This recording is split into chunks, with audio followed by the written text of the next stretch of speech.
Al-Kisah, salah seorang ahli fikih resah akan perkara hukum yang dimilikinya. Hingga akhirnya keresahan sang faqih tadi mengarahkannya untuk menemui Abu Nawas. Singkat cerita, bertemulah sang faqih dengan Abu Nawas.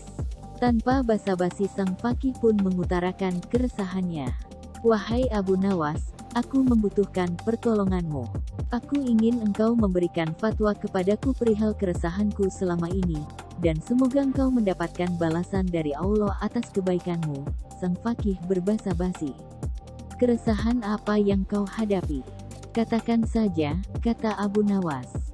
"Wahai Abu Nawas, manakah yang lebih utama, berjalan di depan iring-iringan jenazah atau di belakangnya?" tanya si ahli fikih.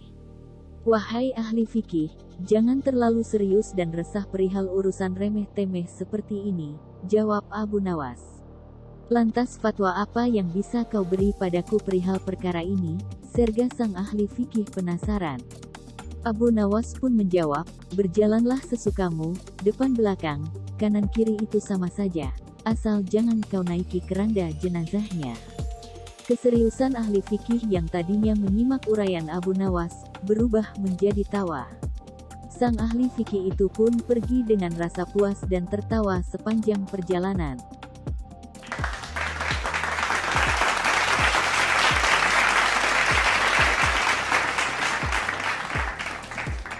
Untuk memastikan perekonomian rakyat berjalan mulus dan lancar menjelang Idul Fitri, Khalifah Harun al-Rasyid memerintahkan Menteri Perdagangannya, Al-Mukarram Syekh Abdillah Ihsanuddin Al-Samarkandi, memantau pasar.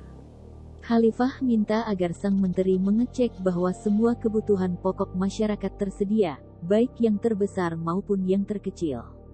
Satu saja bahan pokok tak ada di pasar, itu akan jadi gorengan politik sampai ke pelosok desa bahwa Harun tak becus memimpin Baghdad. Pastikan gula tersedia di pasar, harga garam murah, gandum tak kurang, pokoknya Anda cek semua kebutuhan pokok masyarakat, titah Baginda kepada Ihsanuddin. Satu lagi, sekarang menjelang Lebaran, jangan cuma pasokan daging yang dikontrol, tapi kulit ketupat juga. Barang murah biasanya diremehkan. Nanti orang bilang, kulit ketupat yang murah saja tak ada, apalagi daging. "Baik Baginda, asyap," kata sang menteri. Keluar dari istana, sang menteri langsung memanggil staf ahli negara, Abu Nuwas, untuk membantunya mengecek pasar. Ia memerintahkan pujangga cerdas yang dikenal loyal pada Sultan Harun ini untuk mengecek pasar dengan asumsi tak mungkin Abu Nuwas memberi laporan palsu. Ihsanuddin meminta Abu Nuwas mengecek pasar dan mendata semua yang ada di sana. "Pastikan semua kebutuhan pokok rakyat tersedia dan tak ada yang menimbun barang," titahnya. Di pasar, alangkah bahagianya Abu Nuwas. Dia lihat semua kebutuhan rakyat tersedia. Rakyat gembira di bawah kepemimpinan Harun al-Rasyid. Gula menumpuk, garam tersedia, gandum murah, daging apa saja ada. Pokoknya Baghdad di bawah Harun al-Rasyid benar-benar mencerminkan kemakmuran. Abu Nuwas juga mengecek kulit ketupat sesuai pesan sang menteri. Benar juga, jika kulit ketupat saja tak ada di pasar, bagaimana dengan kapulaga dan bawang bombay?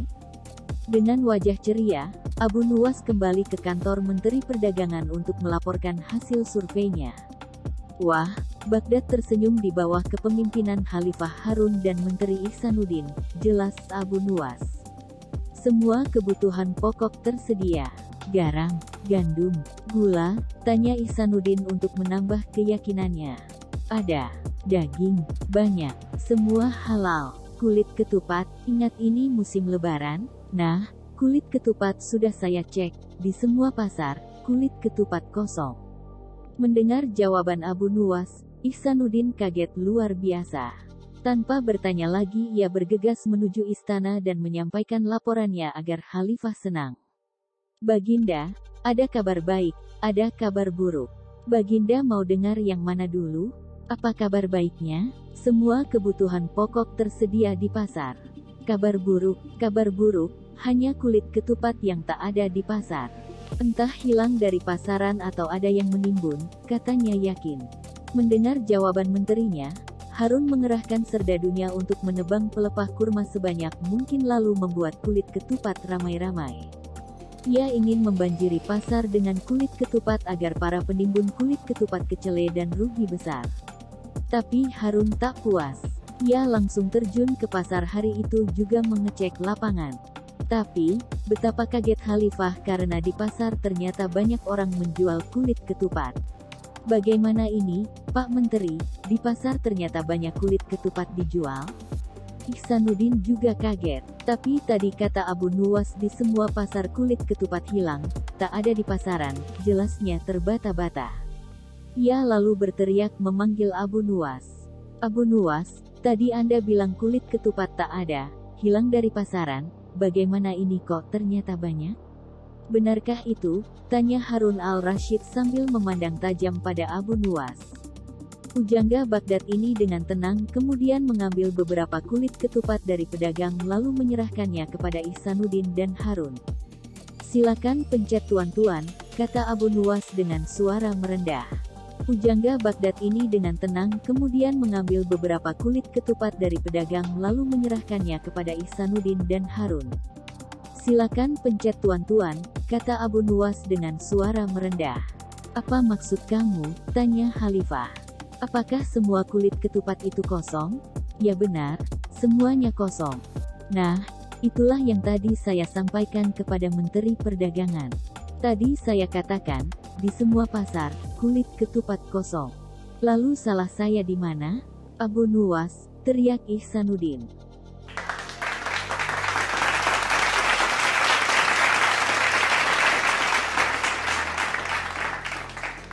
Al-Kisah, Abu Nuwas berjalan di tengah pasar, sambil melihat ke dalam topinya, lalu tersenyum bahagia. Orang-orang pun heran, lalu bertanya, wahai saudaraku Abu Nuwas, apa gerangan yang engkau lihat ke dalam topimu yang membuatmu tersenyum bahagia? Aku sedang melihat surga yang dihiasi barisan bidadari, kata Abu Nuwas dengan ekspresi meyakinkan. Coba aku lihat, kata salah seorang yang penasaran melihat tingkah Abu Nuwas. Tapi saya tidak yakin kamu bisa melihat seperti apa yang saya lihat, kata Abu Nuwas. Mengapa? Tanya orang-orang di sekitar Abu Nuwas yang serempak, karena sama-sama semakin penasaran. Karena hanya orang beriman dan soleh saja, yang bisa melihat surga dengan bidadarinya di topi ini, kata Abu Nuwas meyakinkan. Salah seorang mendekat, lalu berkata, coba aku lihat. Silahkan, kata Abu Nuwas. Orang itu pun bersegera melihat ke dalam topi, lalu sejenak menatap ke arah Abu Nuwas, kemudian menengok ke orang di sekelilingnya. Benar kamu, aku melihat surga di topi ini dan juga bidadari.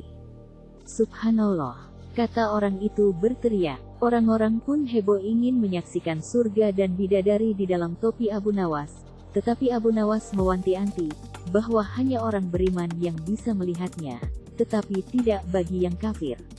Dari sekian banyak yang melihat ke dalam topi, banyak yang mengaku melihat surga dan bidadari tetapi ada beberapa di antaranya yang tidak melihat sama sekali, dan berkesimpulan Abu Nuwas telah berbohong. Mereka pun melaporkan Abu Nuwas ke raja, dengan tuduhan telah menebarkan kebohongan di tengah masyarakat. Akhirnya, Abu Nuwas dipanggil menghadap raja untuk diadili. Benarkah di dalam topimu bisa terlihat surga dengan bidadarinya? Benar paduka raja, tetapi hanya orang beriman dan soleh saja yang bisa melihatnya. Sementara yang tidak bisa melihatnya, berarti dia belum beriman dan masih kafir. Kalau paduka raja mau menyaksikannya sendiri, silahkan, kata Abu Nuwas. Baiklah, kalau begitu saya mau menyaksikannya sendiri, kata raja. Tentu, raja tidak melihat surga apalagi bidadari di dalam topi Abu Nuwas. Tapi raja lalu berpikir, kalau ia mengatakan tidak melihat surga dan bidadari, berarti ia termasuk tidak beriman. Akibatnya bisa merusak reputasinya sebagai raja. Maka, raja itu pun berteriak girang, engkau benar Abu Nuwas, aku menyaksikan surga dan bidadari di dalam topimu. Rakyat yang menyaksikan reaksi rajanya itu, lalu diam seribu bahasa dan tak ada lagi yang berani membantah Abu Nuwas. Mereka takut berbeda dengan raja, karena khawatir dianggap dan dicap kafir atau belum beriman. Akhirnya, konspirasi kebohongan yang ditebar oleh Abu Nawas mendapat legitimasi dari raja. Boleh jadi, dalam hati, Abu Nawas tertawa sinis sambil bergumam, beginilah akibatnya kalau ketakutan sudah menenggelamkan kejujuran, maka kebohongan pun akan merajalela. Ketika keberanian lenyap dan ketakutan telah menenggelamkan kejujuran, maka kebohongan akan melenggang kangkung sebagai sesuatu yang benar. Ketakutan untuk berbicara jujur, juga karena faktor gengsi. Gengsi dianggap belum beriman, atau dengan alibi alasan lainnya. Padahal, label gengsi itu hanyalah rekayasa opini publik yang dipenuh kebohongan. Kepercayaan diri sebagai pribadi yang mandiri untuk berkomitmen pada kebenaran berdasarkan prinsip kejujuran, telah dirontokkan oleh kekhawatiran label status yang sesungguhnya sangat subjektif dan semu. Kecerdikan konspirasi kebohongan opini publik Abu Nawas, telah menumbangkan kebenaran dan kejujuran. Akhirnya, kecerdasan tanpa kejujuran dan keberanian, takluk di bawah kecerdikan yang dilakonkan dengan penuh keberanian dan kepercayaan diri meskipun itu adalah kebohongan yang nyata.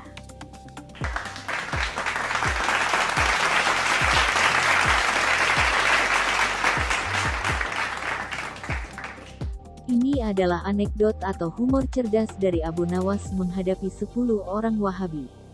Silakan disimak. Wahabi 1, jangan melakukan suatu ibadah yang tidak ada contoh dari Rasulullah SAW. Abu Nawas, kalau gitu mulai sekarang Anda jangan dengarkan khutbah Jumat yang menggunakan bahasa Indonesia. Wahabi 2, semua amalan itu tertolak jika tidak ada contohnya dari Rasulullah. Abu Nawas, kalau gitu mulai sekarang Anda jangan lakukan salat tarawih sebulan penuh di masjid. Wahabi 3, Islam itu sudah sempurna nggak perlu ditambah-tambah lagi. Abu Nawas, kalau gitu nggak usah banyak omong, Islam kan sudah sempurna nggak perlu lagi ditambah-tambah ajaran aneh Wahabi, yang tidak pernah ada nas larangannya jangan Anda haramkan. Wahabi 4, kubah kuburan wali harus dirubuhkan karena berpotensi syirik disembah-sembah. Abu Nawas, kenapa hanya kubah kuburan saja yang dirubuhkan? Sekalian saja tebang semua pohon di dunia, ratakan semua gunung, goa, laut, semuanya juga berpotensi syirik. Wahabi 5, tasawuf itu ajaran baru karena tidak ada riwayat Rasulullah pernah menyebut sufi. Abu Nawas, kalau gitu tidak usah belajar hadits karena Rasulullah pun tidak pernah menyebut istilah muhadis, sahih, doif, dan sebagainya. Wahabi 6, jangan percaya kepada ulama, percayalah kepada Rasulullah saja. Ulama tidak ada yang maksum hanya Rasulullah. Abu Nawas, kalau begitu Anda tidak usah pakai hadits karena semua hadits diriwayatkan oleh para ulama. Semua kitab juga ditulis ulama karena Rasulullah tidak pernah menulis kitab apapun. Wahabi 7, maulid itu bid'ah tidak boleh dilakukan, tidak ada contohnya dari Rasul. Abu Nawas, kalau gitu jika besok anak Anda lahir Anda tidak boleh tersenyum, gembira, mengucapkan Alhamdulillah, karena itu juga merupakan bagian dari perayaan kelahiran. Wahabi 8, Indonesia ini negara takut. Abu Nawas, kalau gitu Anda tinggalkan Indonesia sekarang juga. Wahabi 9, akidah Asy'ariyah itu sesat. Abu Nawas, kalau gitu tidak usah pakai kitab Ibnu Hajar al-Asqalani, kitab Imam Nawawi, dan lain-lain mereka semua Asy'ariyah. Wahabi 10, Imam Syafi'i itu tidak maksum. Abu Nawas, apalagi Anda? Wahabi 1,2, 3,4, 5,6, 7,8, 9,10, dasar ahlul bid'ah, bid'ah.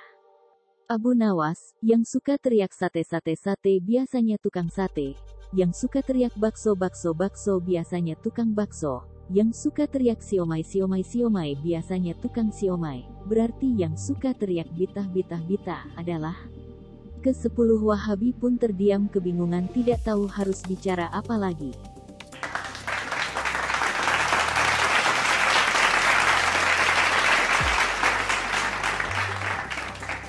Dalam satu perjalanan, di dalam kereta, Einstein duduk berdampingan dengan Abu Nawas. Daripada jenuh, Einstein mengajak Abu Nawas bermain tebak-tebakan. Aku ajukan satu pertanyaan kepadamu. Jika kamu tidak bisa menjawab, Kamu harus bayar $5 kepadaku. Kamu ajukan pertanyaan. Jika aku tidak bisa menjawab, aku akan bayar $500 kepadamu. Setuju, kata Einstein menantang. Abu Nawas, oke. Einstein, apa penyebab adanya gravitasi bumi? Abu Nawas langsung membayar $5 kepada Einstein karena dia tidak bisa menjawab. Kini giliran Abu Nawas, binatang apakah yang ketika naik ke gunung berkaki 3, dan ketika turun berkaki 1? Einstein berpikir keras dan tidak bisa menjawab. Einstein menyerah, dan membayar $500 kepada Abu Nawas. Einstein penasaran, dan bertanya, jadi jawabannya binatang apa itu? Abu Nawas langsung menyerahkan $5 kepada Einstein.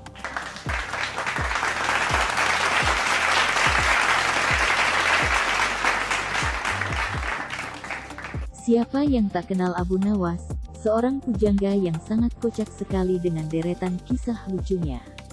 Nama lengkap Abu Nawas adalah Abu Ali Al-Hasan bin Hani Al-Hakami 756–814, biasanya dikenal sebagai Abu Awas atau Abu Nuwas bahasa Arab, adalah seorang pujangga Arab. Dia dilahirkan di kota Ahvaz di negeri Persia, dengan darah Arab dan Persia mengalir di tubuhnya. Abu Nawas dianggap sebagai salah satu penyair terbesar sastra Arab klasik. Ia digambarkan sosok yang bijaksana sekaligus kocak.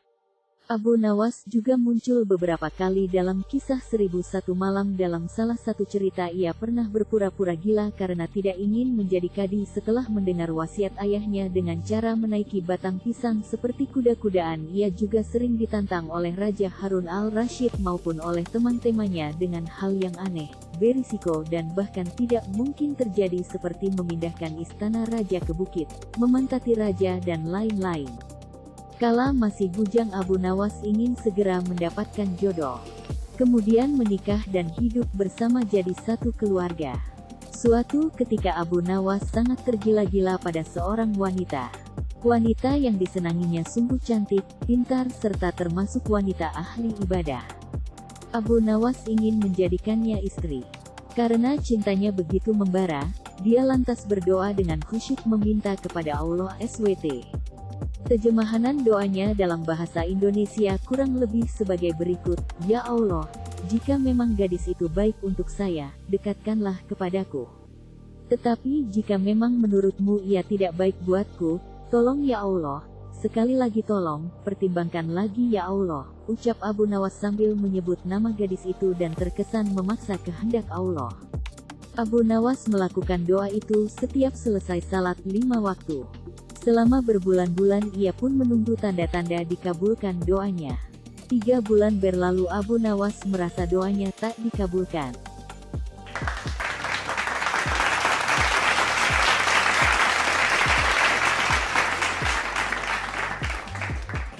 Suatu hari Abu Nawas berjalan di tengah pasar sambil menengadah melihat ke dalam topinya. Orang banyak perhatikan ulah Abu Nawas itu dengan wajah heran. Apakah Abu Nawas telah gila? Apalagi dia melihat ke dalam topinya sambil tersenyum dan penuh bahagia. Salah seorang datang menghampiri Abu Nawas, "Wahai saudaraku, apa yang sedang kamu lihat di dalam topi itu?" "Aku sedang melihat surga lengkap dengan barisan bidadari," kata Abu Nawas dengan wajah cerah dan senyum puas. "Coba aku lihat." "Saya tidak yakin engkau bisa melihat seperti yang aku lihat." "Mengapa?" "Karena hanya orang yang beriman dan soleh saja yang bisa lihat surga di topi ini," tegas Abu Nawas meyakinkan. "Coba aku lihat," kejar si penanya penasaran. "Silahkan." Orang itu melihat ke dalam topi itu dan sejenak kemudian dia melihat ke arah Abu Nawas. "Benar kamu, aku melihat surga di topi ini dan juga bidadari." "Subhanallah, Allahu Akbar," kata orang itu berteriak dan didengar orang banyak. Abu Nawas tersenyum.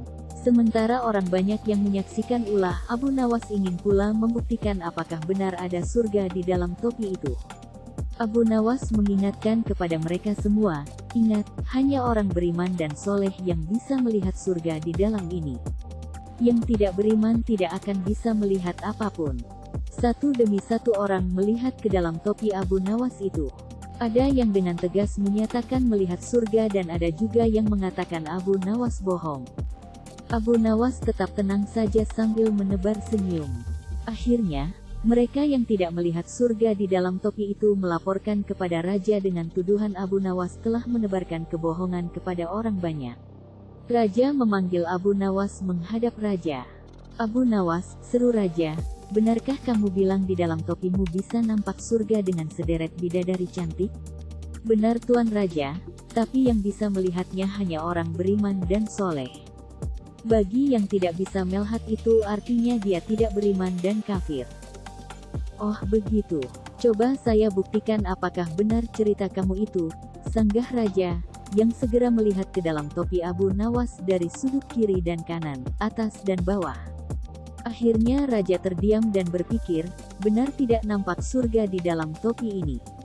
Tapi andaikan aku bilang tidak ada surga, maka orang banyak akan tahu aku termasuk tidak beriman dan termasuk kafir. Tentu akan hancur reputasiku.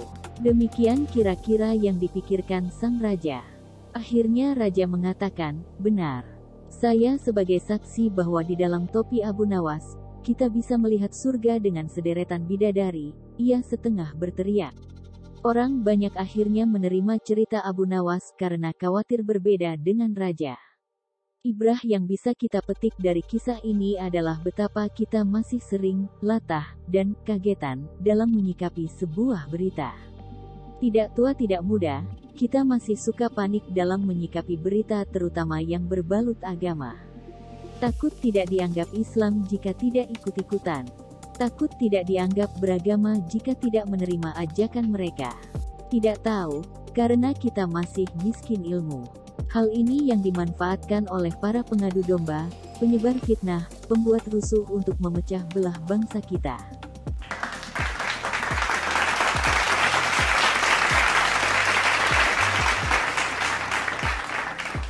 Al-Kisah, Abu Nawas berjalan di tengah pasar, sambil melihat ke dalam topinya, lalu tersenyum bahagia. Orang-orang pun heran, lalu bertanya, wahai saudaraku Abu Nawas, apa gerangan yang engkau lihat ke dalam topimu yang membuatmu tersenyum bahagia? Aku sedang melihat surga yang dihiasi barisan bidadari, kata Abu Nawas dengan ekspresi meyakinkan. Coba aku lihat, kata salah seorang yang penasaran melihat tingkah Abu Nawas. Tapi saya tidak yakin kamu bisa melihat seperti apa yang saya lihat, kata Abu Nawas. Mengapa? Tanya orang-orang di sekitar Abu Nawas yang serempak, karena sama-sama semakin penasaran.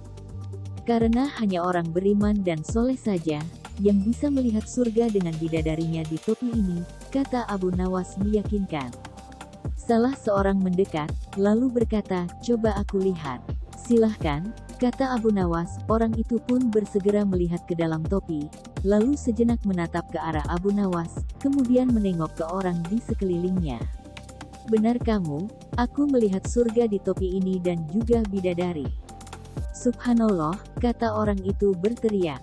Orang-orang pun heboh ingin menyaksikan surga dan bidadari di dalam topi Abu Nawas. Tetapi Abu Nawas mewanti-wanti, bahwa hanya orang beriman yang bisa melihatnya, tetapi tidak bagi yang kafir.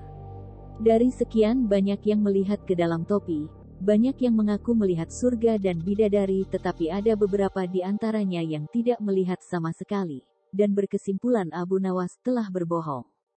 Mereka pun melaporkan Abu Nawas ke raja, dengan tuduhan telah menebarkan kebohongan di tengah masyarakat. Akhirnya, Abu Nawas dipanggil menghadap raja untuk diadili.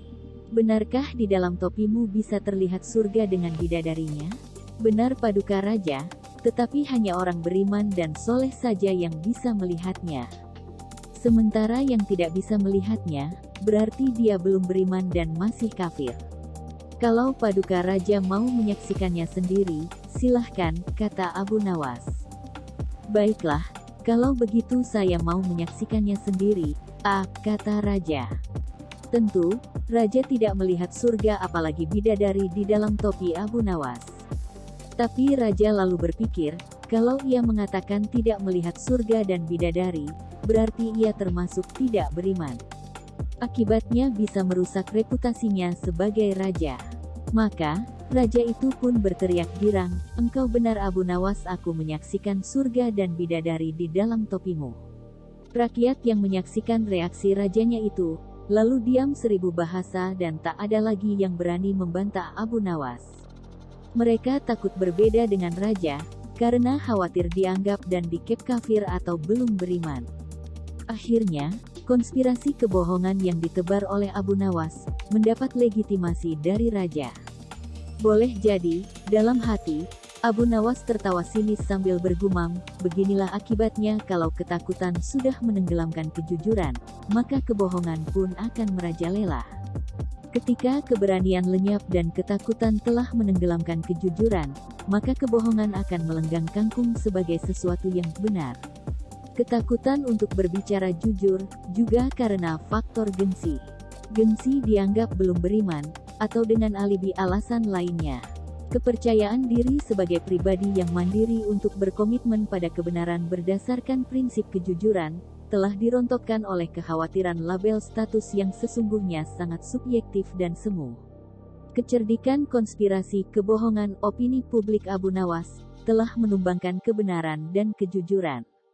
Akhirnya, kecerdasan tanpa kejujuran dan keberanian, takluk di bawah kecerdikan yang dilakonkan dengan penuh keberanian dan kepercayaan diri meskipun itu adalah kebohongan yang nyata.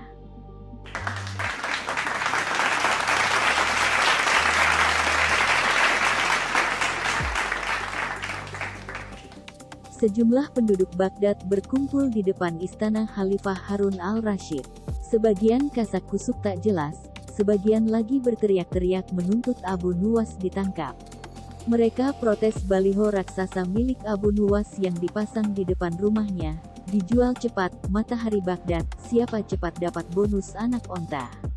Penduduk yang kasak-kusuk di depan istana itu rata-rata panik jika matahari Baghdad jadi dijual. Bagaimana mungkin mereka bisa hidup berlama-lama di kolong langit Baghdad tanpa matahari?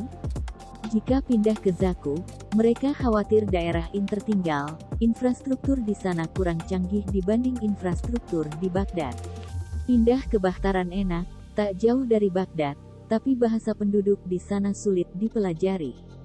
Pokoknya pindah keluar Baghdad adalah problem, bertahan di Baghdad tanpa matahari juga bukan perkara gampang.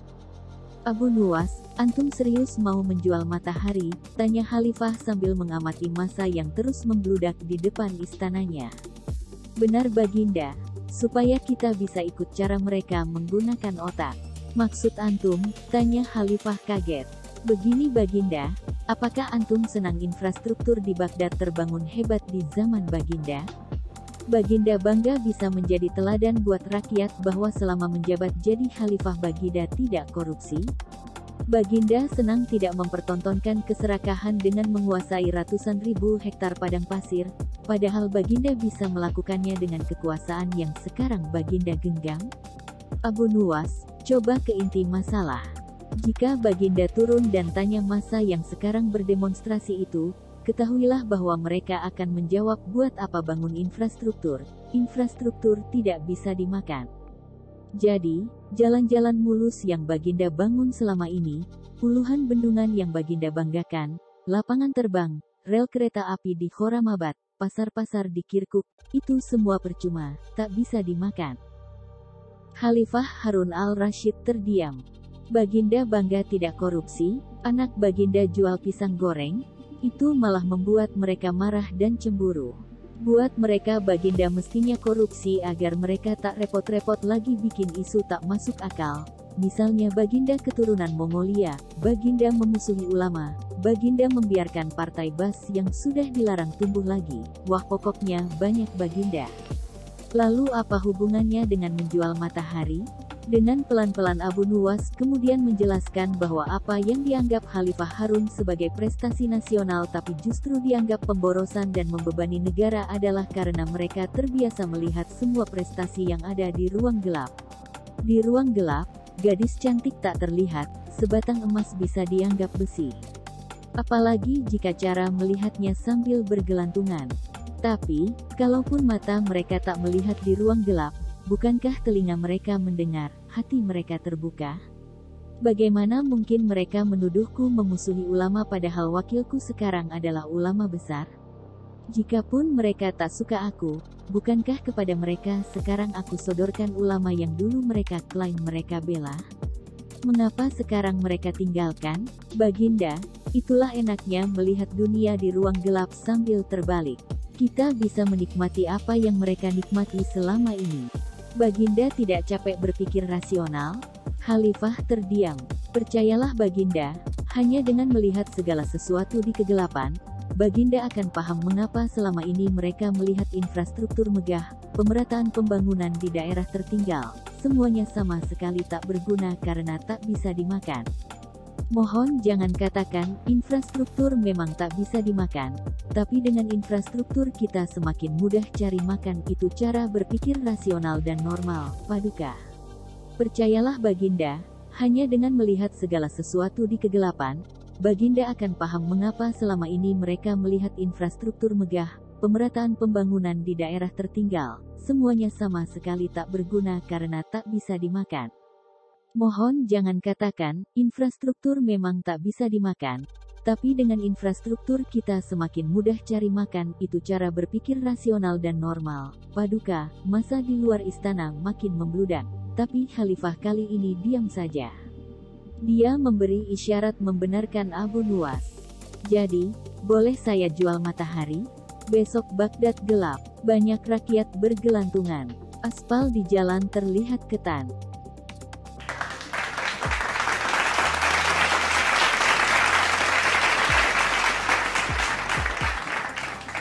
Alkisah, Abu Nawas sedang berjalan di tengah pasar. Dia melihat ke dalam topinya dan penuh bahagia. Orang-orang pun yang melihatnya heran, lalu bertanya, "Orang, hai Abu Nawas, apa yang kamu lihat ke dalam topimu itu yang membuatmu tersenyum bahagia?" Abu Nawas, aku sedang melihat surga yang dihiasi barisan bidadari-bidadari, yang cantik nan menawan, dengan ekspresi meyakinkan. Seseorang, coba aku lihat, Abu Nawas, tapi saya tidak yakin kamu bisa melihat seperti apa yang saya lihat. Orang-orang, mengapa? Serempak, karena sama-sama semakin penasaran. Abu Nawas, karena hanya orang yang beriman saja dan soleh yang bisa melihat surga dan bidadarinya di topi saya ini. Seseorang, coba aku lihat. Abu Nawas, silahkan. Orang itu pun melihat ke dalam topi, lalu sejenak menatap ke arah Abu Nawas, kemudian menengok ke orang-orang di sekelilingnya dan berkata, "Benar-benar aku melihat surga dan bidadari luar biasa," dengan penuh kagum. Orang-orang pun heboh ingin menyaksikan surga dan bidadari di dalam topi Abu Nawas, tetapi Abu Nawas mewanti-wanti bahwa hanya orang-orang yang beriman dan soleh saja yang bisa melihatnya. Dari sekian banyak yang melihat ke dalam topi itu, banyak yang mengaku melihat surga dan bidadari, tetapi banyak juga yang tidak bisa melihat sama sekali. Mereka yang tidak bisa melihat berkesimpulan, Abu Nawas telah berbohong. Mereka pun melaporkan Abu Nawas kepada raja, dengan tuduhan telah menebarkan isu kebohongan di tengah-tengah masyarakat. Akhirnya, Abu Nawas dipanggil menghadap raja untuk diadili. Dalam sidang pengadilan raja-raja, benarkah di dalam topimu bisa terlihat surga dengan bidadarinya? Abu Nawas, benar Paduka Raja, tetapi hanya orang yang beriman saja dan soleh yang bisa melihatnya. Sementara yang tidak bisa melihatnya, berarti dia belum beriman dan tidak soleh. Kalau Paduka Raja mau menyaksikannya sendiri, silahkan. Raja, baiklah, kalau begitu saya mau menyaksikannya sendiri. Sudah pasti raja tidak melihat surga apalagi bidadari di dalam topi Abu Nawas tersebut. Raja berpikir, kalau ia mengatakan tidak melihat surga dan bidadari, berarti ia termasuk tidak beriman, maka akan berakibat bisa merusak reputasinya sebagai raja. Raja, setengah berteriak dan pura-pura kagum. "Engkau benar Abu Nawas, aku menyaksikan surga dan bidadari di dalam topimu itu." Maka rakyat yang menyaksikan reaksi rajanya itu, lalu diam seribu bahasa dan tak ada lagi yang berani membantah Abu Nawas. Mereka takut berbeda dengan raja dan khawatir dikep belum beriman dan tidak soleh. Konspirasi kebohongan yang ditebar oleh Abu Nawas, mendapat legitimasi dari raja. Abu Nawas, dalam hati tertawa sinis sambil bergumam, beginilah akibatnya kalau ketakutan sudah menenggelamkan kejujuran, maka kebohongan pun akan merajalela. Ketika keberanian lenyap dan ketakutan telah menenggelamkan kejujuran, maka kebohongan akan melenggang kangkung sebagai sesuatu yang benar. Ketakutan untuk berbicara jujur, juga karena faktor gengsi. Gengsi dianggap belum beriman atau dengan alibi alasan lainnya. Padahal, label gengsi itu hanyalah rekayasa opini publik yang dipenuhi dengan kebohongan. Kepercayaan diri sebagai pribadi yang mandiri untuk berkomitmen pada kebenaran berdasarkan prinsip kejujuran telah dirontokkan oleh kekhawatiran label status yang sesungguhnya sangat subjektif dan semu. Kecerdikan konspirasi kebohongan opini publik Abu Nawas telah menumbangkan kebenaran dan kejujuran. Akhirnya, kecerdasan tanpa kejujuran dan keberanian, takluk di bawah kecerdikan yang dilakonkan dengan penuh keberanian dan kepercayaan diri meskipun itu adalah kebohongan yang besar dan nyata. Kasus legitimasi kebohongan versi Abu Nawas ini, mungkin telah terjadi di sekitar kita. Tentu dengan aneka versinya, bagaimana dengan kondisi kita saat ini dan kemarin, hari ini dan esok lusa? Hanya kita sendiri yang dapat mengubah sikap kita.